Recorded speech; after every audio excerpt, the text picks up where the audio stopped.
રાજુલાની સંસ્કૃતિ વિદ્યાલય ખાતે તળાવ ચેકડેમ ઊંડા ઉતારવાનું ખાતમુહૂર્ત કરાયું.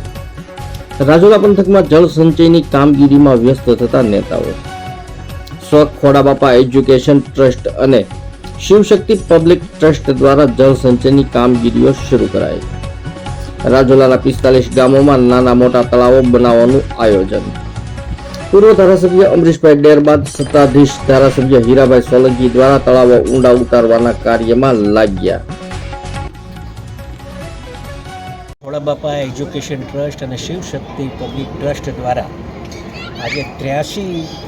નાના મોટા ચેકડેમો અને તળાવો રાજુલા તાલુકાની વાત કરું છું અને જાફરાબાદના 11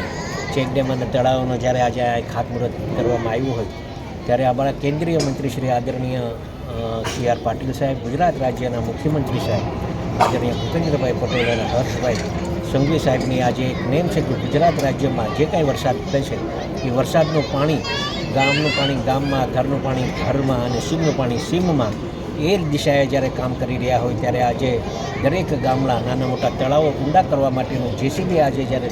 જવાના છે ત્યારે હું આ ટ્રસ્ટને ખૂબ ખૂબ અભિનંદન આપું છું અને આવા કામો આપણા આ વિસ્તારમાં થતા રહે એ બાબતમાં આજના આ કાર્યક્રમમાં એમને વધાવું છું અને લાગતા અભિનંદન આપું છું અને સરસ રીતે કામ થાય અને તળાવો ચેકડેમો ઊંડા થાય અને પાણીનો સંગ્રહ ખૂબ થાય, એ ખેડૂતો માટે અને પીવાના પાણી માટેનો ઉપયોગ થાય એ માટેનો આજના કાર્યક્રમમાં જ્યારે આવ્યો છું ત્યારે આ બે ટ્રસ્ટ અને અધિકારીગણને બી ખૂબ ખૂબ અભિનંદન આપું છું કે આવા કાર્ય કરતા રહો. ગુજરાત રાજ્ય સરકારનો આભાર માનું છું કે આવી રીતે જે અમારે દાતરડી 1 અને દાતરડી 2 ડેમના 1.5 લાખ ઘન મીટરનું જ્યારે આ કામ થવા જઈ રહ્યું છે, ખૂબ મોટા પ્રમાણમાં વધારેનું પાણી સંગ્રહ થશે ત્યારે હું ગુજરાત રાજ્ય સરકારનો ખૂબ આભાર માનું છું.